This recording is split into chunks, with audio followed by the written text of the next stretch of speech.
Professor, uma conversa que anda por aí, badalada, todo mundo fala, é a questão do Estado mínimo. Como é que o senhor vê isso? Eu acho isso uma grande bobagem. Não existe Estado mínimo nem Estado máximo, existe o Estado necessário.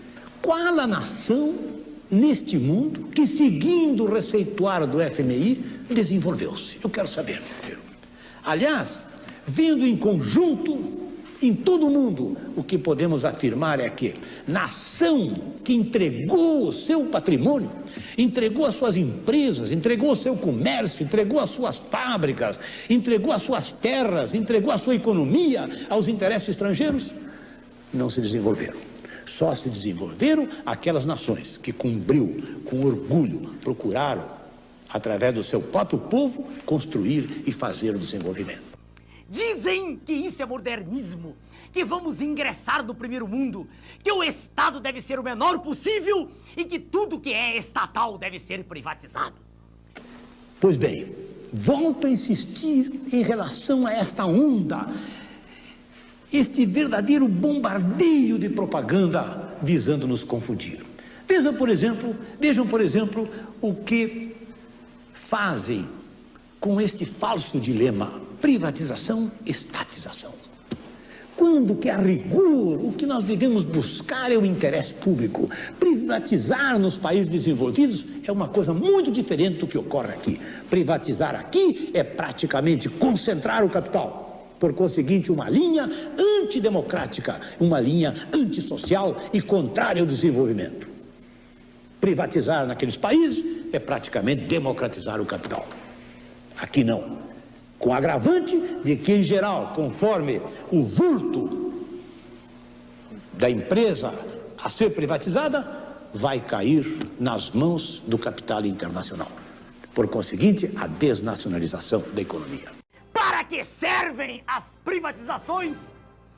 Privatizações são negociatas que servem para transferir o formidável patrimônio público para uma minoria privilegiada de representantes legítimos do sistema financeiro internacional. E ainda são pagas com papéis públicos que estavam altamente desvalorizados. É um verdadeiro assalto à nação, feito às claras, e com a imprensa toda batendo palmas. A economia internacional tornou-se uma espécie de um grande polvo, com os seus 1000 tentáculos e ventosas colocados sobre nós. E esta enorme economia, que é a 8ª, a 9ª do mundo, está aí com um dos povos mais empobrecidos, mais fracos, mais submergidos na degenerescência e na miséria. Daí a propaganda gigantesca a favor do Estado mínimo.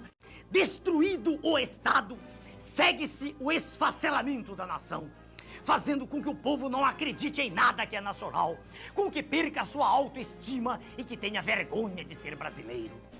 Será que um governo como este, que acende e adota estas ideias e estas medidas, poderá alcançar algum resultado quando ontem um águia como o senhor Delfim e o senhor Roberto Campos, com toda a força e a disciplina de um regime militar, nos levaram a esta crise? Não tem saídas por estes caminhos. Os nossos caminhos são democráticos. E não há outro senão a redenção do nosso próprio povo.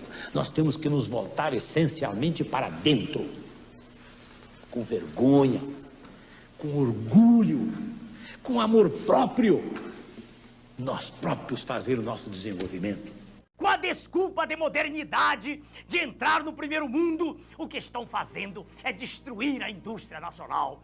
Esta é a verdade sobre o projeto neoliberal, que a imprensa podre não mostra.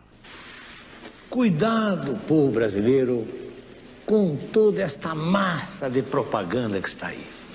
Especialmente com esta linguagem dos tecnocratas. Os meios de comunicação dão grande repercussão para esta linguagem que nós chamamos de economês. Tudo isso se destina a nos confundir,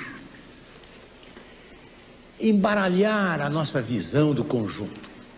Quer que todos nós permaneçamos preocupados com esta árvore, com aquela outra, e nos esqueçamos da floresta.